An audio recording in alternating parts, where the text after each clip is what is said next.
আমাদের বাগানে 20 লিটারের একটা বালতিতে, ছোট্ট একটা বালতিতে আমি একটা 12 মাসি হাইব্রিড সজনা গাছ লাগিয়েছিলাম, মানে বীজ থেকে চারা করে। আপনারা যারা ODC3 নাম শুনেছেন, ODC3 যে আর একটা গাছ লাগিয়েছি।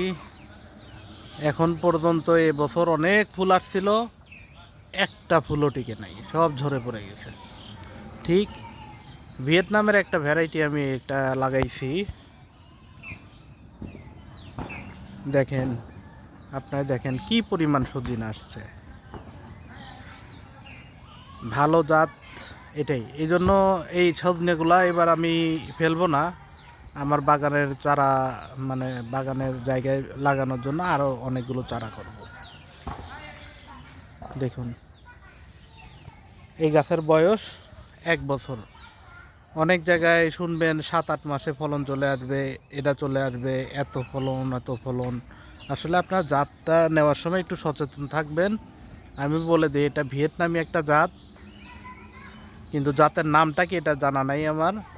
আমি জাস্ট বীজটা সংগ্রহ করছিলাম কুয়েত থেকে।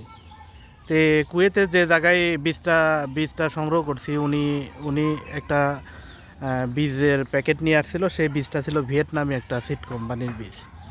সেইখান থেকে আমি কিছু ওনার গাছ থেকে বীজ নিয়েছিলাম, সেই বীজ থেকে চারা করছি।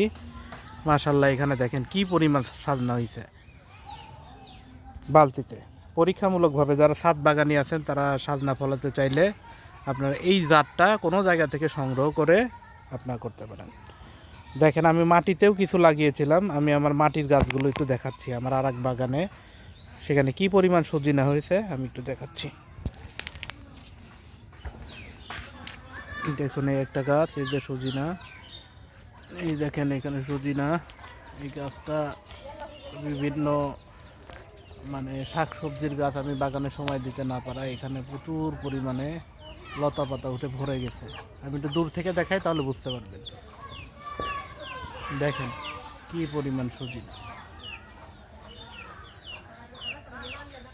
তো এইবার যে গাছগুলো লাগিয়েছিলাম সেখান থেকে মূলত যে সজনাগুলো পাচ্ছি, এগুলো টোটালি বীজ থেকে চারা করব। সামনের বার এটা একটু ব্যাপক হারে আমি চারাগুলো লাগাবো, এই চিন্তা ভাবনা করছি।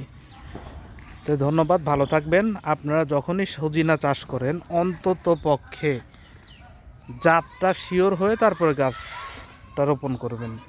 তাছাড়া আমাদের দেশীয় যে জাতগুলো আছে, সেগুলো জাতের ডাল পুঁতে দিলেই তো অনেক সময় খুব ভালো ফলন দেয়।